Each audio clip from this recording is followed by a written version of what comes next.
Good morning, Philippines! Good morning man sa satuya man ng mga anchors o sa satuyang mga parantabay.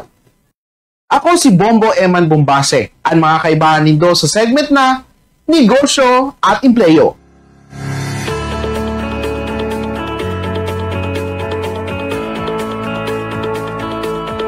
Sa satuyang segment na Negosyo at Empleyo, satuyang pag-urulayan ang mga negosyong napapanahon as in pwedeng makapagtao ng trabaho sa satuyang mga kabombo. Kunya na aldaw ng Domingo, satuyang pag-urulayan ang mga simple alagad mapagkakakitaan na negosyong pwedeng-pwede gibuhon sa salit na kapital como sa imong puhunan.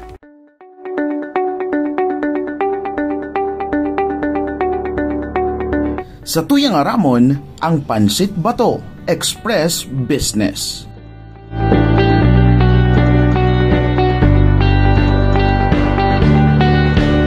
Naging parte na kan mga traditional Filipino cuisine ang Pansit Bato, kung saan saro ini sa mga mahihiling mo sa mga fiestas as in selebrasyon kan kada mga Pilipino.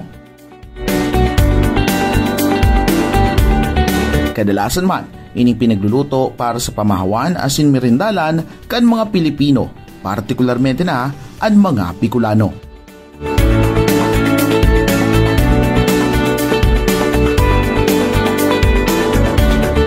Ang Pansit Bato ang nakatudan ng pagkakan kan mga Bicolano, kung saan naging bistado ini sa sarong banwaan na ipigpangaran pa ang lugar sa nasambitang kusin.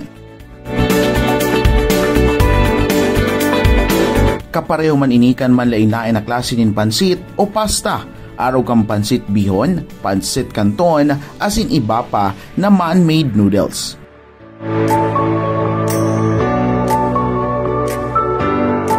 Mas naging bistado pa ini sa mga okasyon, partikular na sa mga handaan, araw kang kumpleanyo, as in mga selebrasyon sa buhay kan pamilyang Pilipino.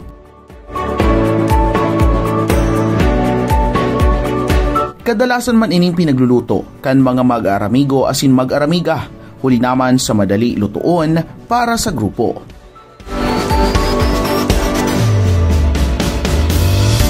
Huli naman sa pagiging popular kay ini, naging negosyo na inikan mga Pilipino, kung saan pinaglalako pa as in pinag-oopresira sa mga hepa lanes o street food area sa lambang lugar.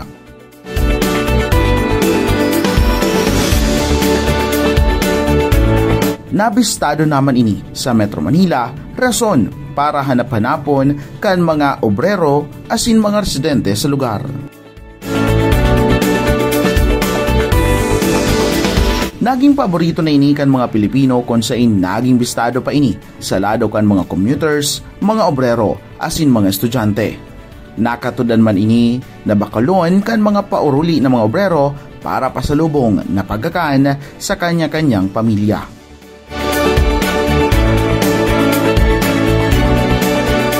Panupunan ang negosyo. Sa imong aramon ang magiging lugar na sa imong pupwestuhan. Kay puan mong i-check ang financial state kan lugar kung mapatok ang sa imong produkto. Sa imong man aramon ang mga posibleng competitor sa lugar. Piraan kaparehas mo na nagnenegosyo kan siring na produkto sa insinda na kaposisyon, as in piraan presyo kan sa inang pinagpapabakal.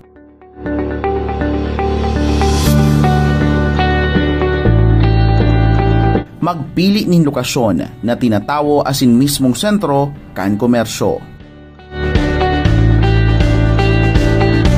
Siring kan ibang mga small-time businesses, kay puan mo maghanap ni lokasyon na konbinyente sa imong mga customers na mabarakal.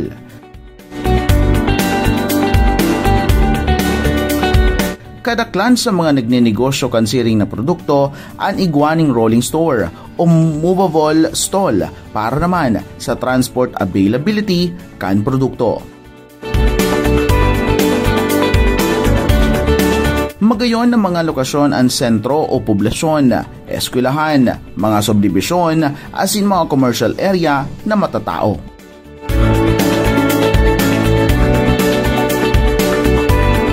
Kay puan mo man mag-asigurar ng tamang espasyo sa lugar na pupwestuhan mo, para madaling mahiling ng mga potential customers ang sa imong pigo-presir na produkto.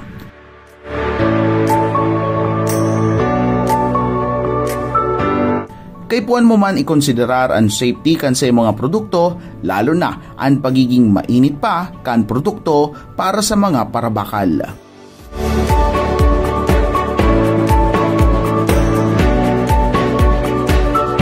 Pagpili ni maray na supplier para sa mga ingredients sa negosyo.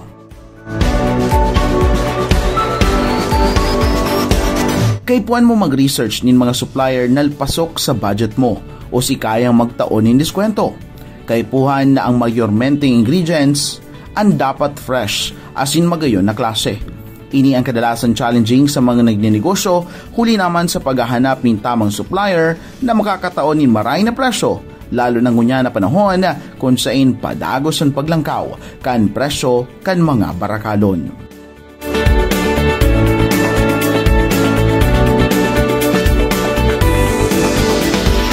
Siring kan ibang mga negosyo, importante man na ang tiwala as in pakikisama sa imong supplier na posible mo pang maging long-term partner sa negosyong ini.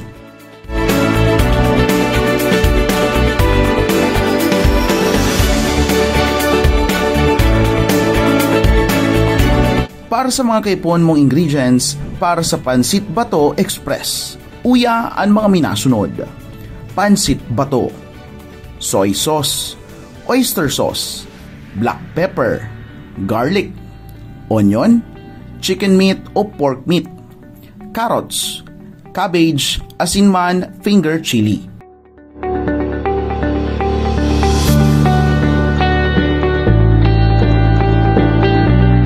Sa pagputap kan business na nag-range man sa 1,000 pesos hasta sa 2,000 pesos para naman sa Pansit Bato Express business na para man sa madakulan na parabakal.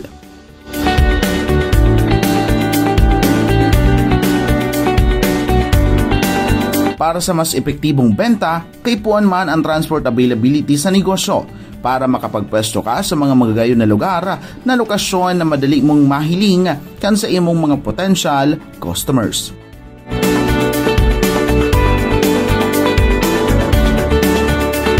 Dakula ang market kani, huli naman sa pagiging in demand as in basic food source kan mga tao.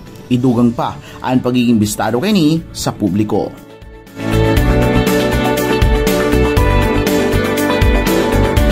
Yan sana ang pira sa mga paagi para sa imong Pansit Bato Express business na pwede mong pagkakitaan.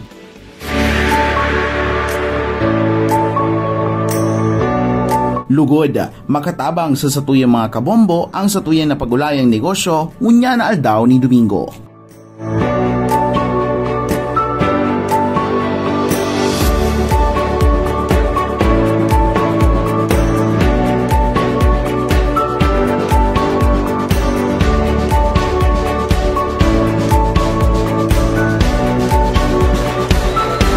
Liwat kitang mag-irbanan sa mga sunod na Domingo sa tuwing segment na Negosyo at Empleyo. Ini si Bombo Eman Bombase. Nagwawalat kan sarong inspirational quote, "Don't wait for opportunity, create it." Para sa number 1 and most trusted radio network in the country, Bombo Radio Philippines. Basta Radio, Bombo!